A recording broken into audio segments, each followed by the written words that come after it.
यहाँ पे अगर पर्यटक स्थल बनेगा तो नेचुरल होटल मोटल सब खुलेंगे और इस पर्वत को हम शुद्ध रखना चाहते हैं। यहाँ किसी प्रकार का कोई दखल हम नहीं चाहते।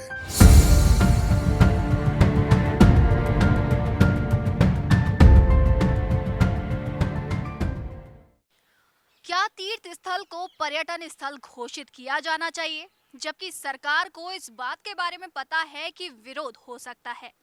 ऐसा ही कुछ इस वक्त देश में हो रहा है। झारखंड में स्थित सर्वोच्च जैन शाश्वत तीर्थ श्री सामेज शिखर जी पार्श्वनाथ पर्वतराज को पर्यटन स्थल घोषित करने के विरोध में जयपुर में रविवार को जैन समाज की ओर से मौन जुलूस निकाला जाएगा। इस मामले को लेकर हमारे संवाददाता ने बात की जैन समाज के प्रदेशाध्यक्ष से। क्या कहा उन्होंने, देखिए इस रिपोर्ट में। 25 दिसंबर को जयपुर में जैन समाज की ओर से धरना दिया जाएगा। ये धरना क्यों दिया जाएगा, क्या इसके कारण हैं, इस पर हम तमाम बातों पर बात करेंगे। हमारे साथ मौजूद है जैन समाज के प्रदेशाध्यक्ष राजकुमार कोठारी। उनसे हम जानेंगे कि आखिर 25 दिसंबर को जो धरना है वो किस कारण से दिया जा रहा है और क्या कारण है उस धरने का। सर, आपका बहुत बहुत स्वागत है। धन्यवाद। सर, सबसे पहले बात करें कोठारी जी की, 25 तारीख को धरना है, क्या है, किस कारण से वो धरना दिया जा रहा है? क्योंकि सर्दी का समय है, अमूमन लोग घर पे रहेंगे, लेकिन आप एक तरफ धरना निकालेंगे, अपनी रैली निकालेंगे। इस धरने का सबसे बड़ा मुख्य जो कारण है, जैन धर्म के अस्तित्व पे खतरा मंडरा रहा है। हमारा तीर्थराज सम्मेद शिखर, जिसे हम शाश्वत तीर्थ कहते हैं, शाश्वत तीर्थ का मतलब सर्वकालिक तीर्थ, पिछले कालों में भी, वर्तमान में भी और आने वाले कालों में भी ये मोक्ष स्थली ही रहेगी और इस पर्वत को हम शुद्ध रखना चाहते हैं। यहाँ किसी प्रकार का कोई दखल हम नहीं चाहते। इस पर्वत पर 2 अगस्त 2018 को एक अधिसूचना जारी हुई थी। इस जो अधिसूचना क्षमा करें 2018 को प्रकाशित हुआ था गजट में कि आपत्तियाँ मांगी गई थी, जिसे 2 अगस्त 2019 में इसको अधिसूचना के रूप में सरकारी गजट में प्रकाशित किया गया। 5 अगस्त को ये सरकारी गजट में आया। इसके कारण हमने माना कि ये पर्यटक स्थल घोषित हुआ है और ये इको क्षेत्र में कन्वर्ट किया जा रहा है। तोपचाची और पार्श्वनाथ हिल, ये 2 पर्वत हैं, आसपास हैं, दोनों से ही ये हमारा तीर्थ जुड़ा हुआ है। यहाँ पे अगर पर्यटक स्थल बनेगा तो नेचुरल होटल मोटल सब खुलेंगे और इस पर्वत की शुद्धता बरकरार नहीं रह सकती। हम आपको बता दें, इस पर्वत पे हम नंगे पांव, भूखे प्यासे, वहाँ मल मूत्र का विसर्जन भी नहीं करते। 18 किलोमीटर की वो यात्रा है। उस यात्रा में भी हम कहीं कुछ नहीं करते सिवाय अपना यो ध्यान, दर्शन और पूजन। वहाँ चरण बने हुए हैं 20 तीर्थंकरों के, वो उनकी मोक्ष स्थली है। इस पर्वत को हम पवित्र रखना चाहते हैं और यहाँ किसी प्रकार का दखल नहीं चाहते। हम ये आंदोलन उसी को लेके कर रहे हैं। आज अभी हम मौन जुलूस के रूप में हैं। अगर सरकार हमारी बात मान लेती है, समझ लेती है तो ठीक है, नहीं तो इसके बाद हम धरने पर आएंगे। फिर भी कुछ नहीं होगा तो फिर हम सामूहिक उपवास पे आएंगे। लेकिन उससे पहले बात करें कि जिस तरह कल मेरे झारखंड पर्यटन क्षेत्र के अधिकारी हैं, उनसे मेरी बात हुई थी। उनका कहना है कि अगर हम पर्यटन क्षेत्र घोषित करते हैं, इससे तमाम जॉब्स की जो अपॉर्चुनिटीज़ है वो उस क्षेत्र में डेवलप होगी। देखिए, झारखंड तो पूरा ही हरा भरा है। डेवलपमेंट तो स्टेट में कहीं भी हो सकते हैं। क्या धार्मिक क्षेत्र ही बचा? ये इलाका ही बचा क्या? बहुत बड़ा है झारखंड, धार्मिक क्षेत्र है।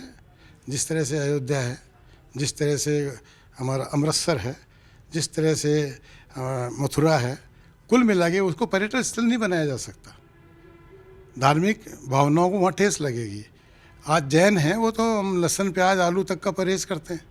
हम कैसे वहाँ होटल मोटल खुलने देंगे? और अगर इको क्षेत्र भी मान लेते हैं, अगर आप कहते हैं कि वहाँ रोज़गार मिलेगा, इंडस्ट्रियाँ खुलेगी, छोटी मोटी फैक्ट्रियाँ लगेगी, तो उनके भी गेस्ट हाउसेस बनेंगे, उनके भी ऑफिसेज बनेंगे, वहाँ भी लेबर आएगी, वो सब काम होंगे। तो हम सरकार से ये विनय अनुरोध कर रहे हैं कि वो इस क्षेत्र जैसा था वैसा ही रहने दें और हमें हमारा ध्यान, पूजन, दर्शन करने दें। टूरिस्ट स्पॉट ना बनाने के अलावा, और आपने अगर सरकार फिर भी मानिए कि अगर उसको घोषित कर दी है, तो जैसे कि मेरी बात हुई 26 तारीख को मीटिंग भी आप लोगों की वहाँ पर है अधिकारियों के साथ में, तो क्या आपकी मांगे हैं वो रखी जाएंगी टूरिस्ट स्पॉट क्षेत्र न बनाने के अलावा? अभी मेरे को 26 तारीख की मीटिंग की जानकारी नहीं है, कौन उसमें शिरकत करेगा, किसके साथ हमारे समाज के गणमान्य व्यक्ति बैठेंगे, उस जानकारी आने पर ही बता पाऊँगा।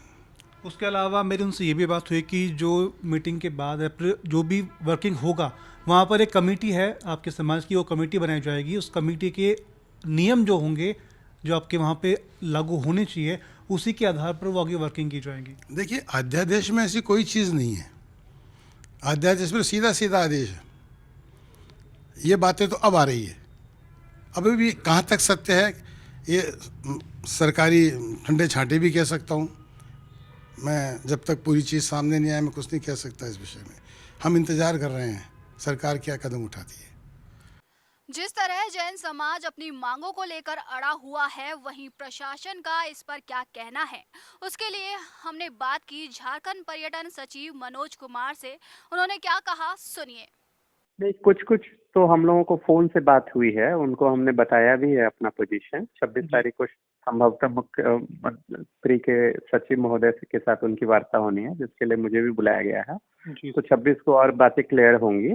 लेकिन जो अभी तक हम लोगों का जो प्रोसेस है, दोनों के परसेप्शन में हमको लगता है डिफरेंस है। जैसे हम लोगों का टूरिस्ट प्लेस घोषित करने का पर्पस जो था जी। और वो जो पर्पस समझ रहे हैं, ये कहीं ना कहीं डाइवर्जेंट हमको लग रहा है। जैसे हम लोग वो देखिए, tourist place, normal tourist place और पारसनाथ में बहुत अंतर है। एक तो ये धार्मिक टूरिस्ट प्लेस है जो कि बहुत पवित्र जैन तीर्थ स्थल है।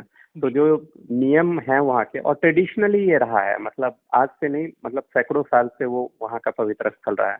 तो वहाँ के जो आसपास के लोग हैं वो भी जानते हैं कि यहाँ पे जैन धर्म के नियमों का पालन करना है।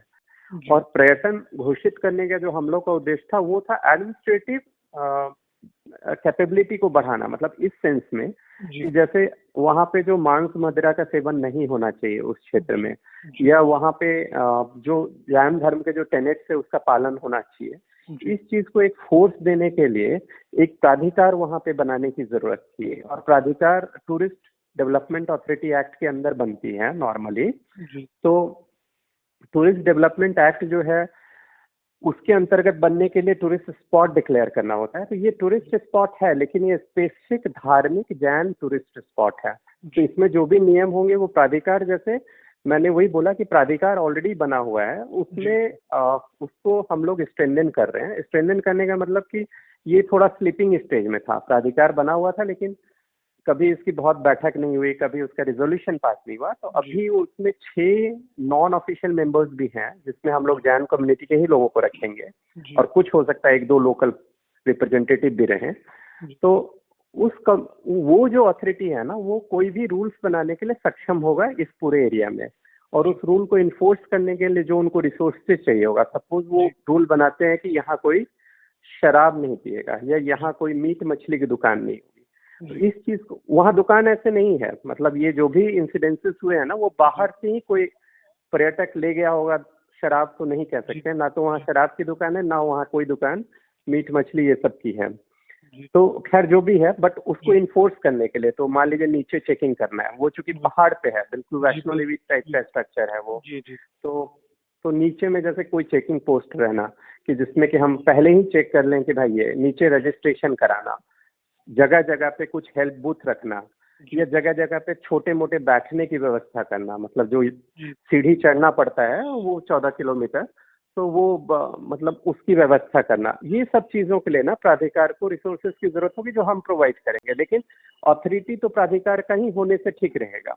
इसीलिए उसको पर्यटक स्थल से बाहर निकालना मेरे विचार से एडमिनिस्ट्रेटिवली जो है वो उनके हित में भी नहीं है। मतलब जो है, क्योंकि मान लीजिए उनको इन्फोर्स ही करना है, तो आप किसी को रोक तो नहीं सकते ऊपर चढ़ने से। कोई अथॉरिटी रहेगी जो रूल्स को इन्फोर्स करेगी, तो वो ज्यादा बेटर रहेगा। तो हम लोग का मतलब परसेप्शन ये था कि वहाँ कोई होटल बने और ये बने, वो बन भी नहीं सकता। वो तो वाइल्ड लाइफ सेंचुरी है, वहाँ तो कोई काम ही नहीं हो सकता ऑलमोस्ट। इसीलिए वो नोटिफिकेशन होने के बाद भी वहाँ पे संभवतः किसी तरह का कोई सिविल कंस्ट्रक्शन वर्क या फॉरेस्ट के द्वारा भी कोई मेजर कंस्ट्रक्शन वर्क वहाँ पे नहीं हुए हैं जो है। तो इसलिए ये कहना कि पर्यटन स्थल बनने के बाद वहाँ पे इस तरह की एक्टिविटी बढ़ेगी ये नहीं है, क्योंकि वो पर्यटन स्थल स्पेसिफिक है। मतलब उसको आप नॉर्मल पर्यटन स्थल से उस पर्यटन स्थल को कंपेयर नहीं कर सकते हैं।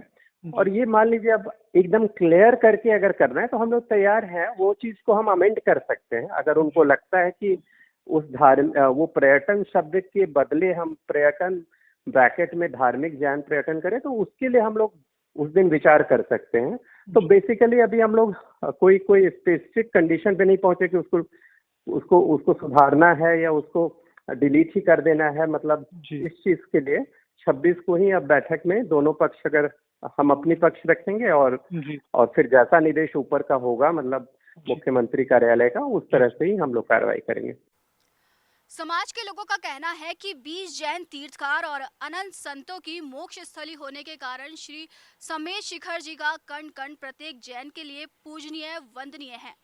इसे पर्यटन स्थल बनाने से क्षेत्र में कई अनैतिक गतिविधियां होंगी, जिसमें विशेष रूप से मंदिरापान, मांसाहारी आदि शुरू हो जाएगी, जिससे समस्त अहिंसक समाज की भावना आहत होगी। इससे पहले भी हमने आपको जैन समाज के विशेष की खबर दिखाई थी, जिसका लिंक आपको हमारे डिस्क्रिप्शन में मिल जाएगा। आगे क्या होगा ये तो समय ही बताएगा, लेकिन तब तक के लिए आप देखते रहिए पंजाब केसरी।